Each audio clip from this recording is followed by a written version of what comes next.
Welcome to this new episode of The Disabled Life. The purpose of this podcast is to tell people how I live my life. The name I'm using on the podcast now is The Disabled Guy, because I felt that you needed to hear something as opposed to just my voice there. I'm a disabled male living in Florida with cerebral palsy. I'm here to tell you how I live my life and some of the volunteer work that I do and how I manage to do it with cerebral palsy. Without further ado, let's go into the episode. What I'm going to talk to you about today is something a lot different than you're used to from me. I'm going to talk to you about one of the first experiences that I had as an adult with medical care. It wasn't for me. It was medical care for my grandmother. She ended up falling in a ACLF or assisted limb facility. She ended up in the hospital. She had a DNR or do not resuscitate order. So they went ahead and put her in hospice or comfort care. So this was an experience that I didn't think I was gonna have yet, because she was in the hospital, and my mom and dad were still working at the time. I had to assume, before I go there, let me explain how it worked. She was in a local hospital and they would bring a hospice nurse in. This was not a nurse from the hospital. So they would come, they would go to the hospital, and they would visit her and measure her decline and all that. And then they would call next of kin, adult next of kin, which was me. So I would go ahead and take these calls, but this was really hard because I'd never dealt with this, and never dealt with this. So I was doing this, taking these calls, and at the time I was taking these calls, but these calls are really hard to take because you're gonna hear a decline. That's fine. That's part of life. I have no objection to doing that. Sorry, but one thing is that you're never ready for this. You just have to go on and do what you have to do. And just do it. So I did this, and it was so I did this. And bless her heart, my mom's mom, my grandma, was here at the time. She was trying to help, but she was not helping. She was in a way not helping because she would talk to me about death. Also, I didn't want to talk about death. After I got off a phone call with a hospice care person, I feel that she didn't know, but she didn't know. But the thing is, she was trying to help. Bless her heart.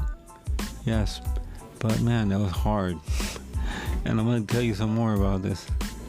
So, they call and they tell me, and I'm like, this is bad. I did not want, they kept calling me.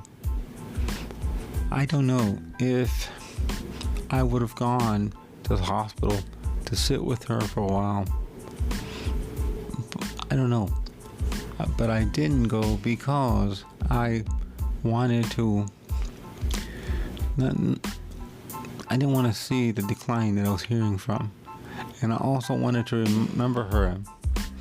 I wanted to remember her as a living person that she once was. To tell you a little bit more, when the reason why she went into the assisted living facility is because she had dementia. And and let me tell you another funny one. I'm sorry, it's not funny. It's just serious. But to me, it was funny because I was as an as an amateur radio operator. I had a radio that was able to monitor the local fire rescue frequency. Now you cannot do that.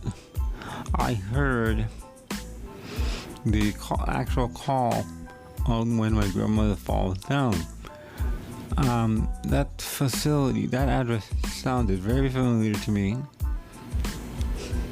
but that didn't do anything because they had a lot of elderly people there.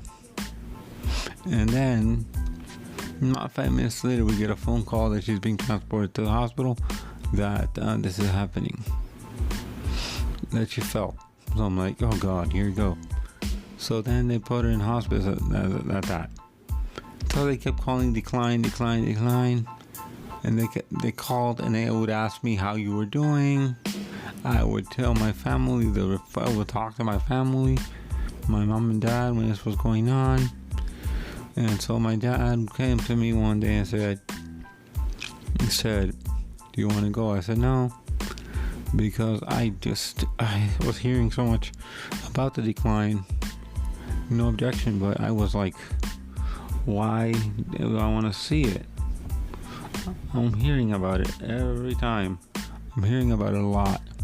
So I wanted not to. I was already dealing with it. So all of a sudden, one day at, what is this? I was asleep. I don't know what time this was. So I hear her call my name, and it was startling. I was just startled. So it was startled because I was just startled, and then my mom. I think it was my mom. Yeah, my mom came in and said to me that she passed away. And I felt kind of bad, and I feel kind of bad now, but it was just my way of coping with this at the time. I felt kind of bad because I said, that's it? Oh. But let me go ahead and tell you some more, a couple more stories here that I have when it comes to death and how I dealt with it. Okay. When I was in I was in 9th grade in middle school. The reason I know that one specifically because another podcast I did not know. I said that I did not know what year it was because I was in elementary school and they held me back a year, so I did not know what year that was that I was talking about.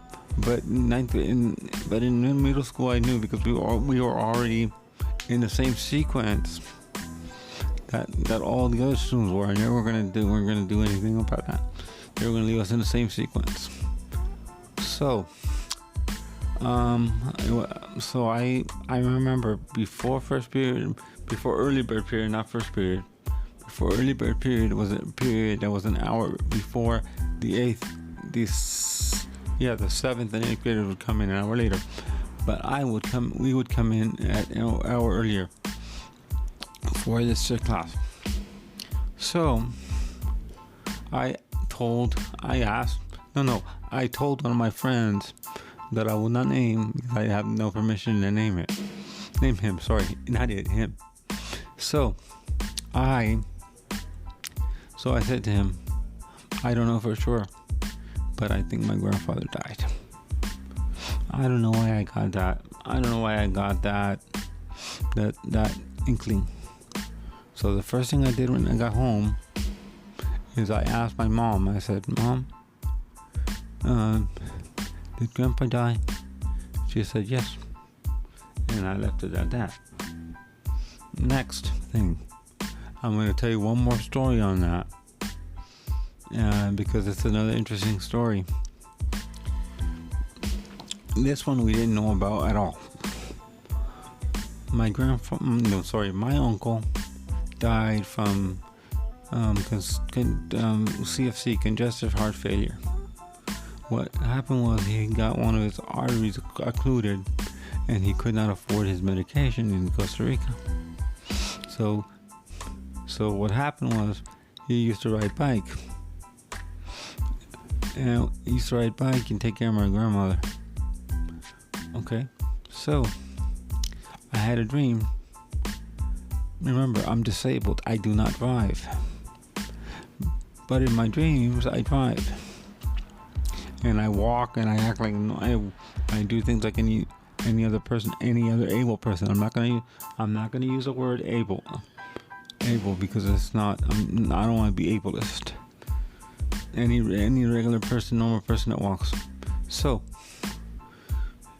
walking around, and when we used to go on these trips into Costa Rica, he used to we used to go drive in Jeeps and trucks and whatever.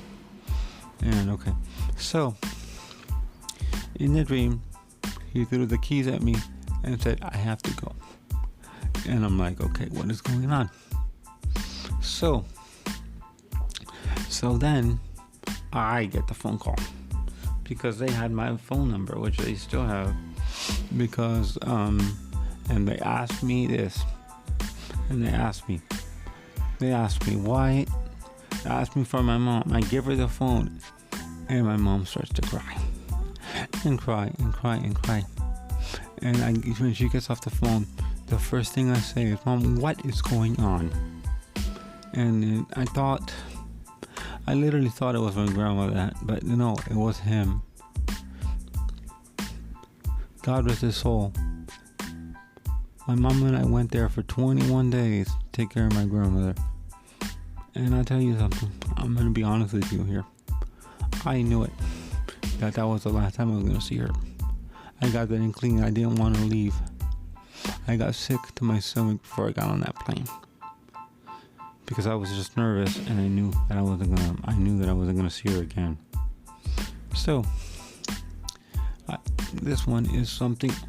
The reason I got inspired to do this episode is because a friend of mine and fellow podcaster and friend, which I consider a friend, did an episode as such. Thank you, Mama D. Thank you for your inspiration. Please go listen to Pedals of Support. That's her podcast. Please. And I thank you for listening to this heavy one.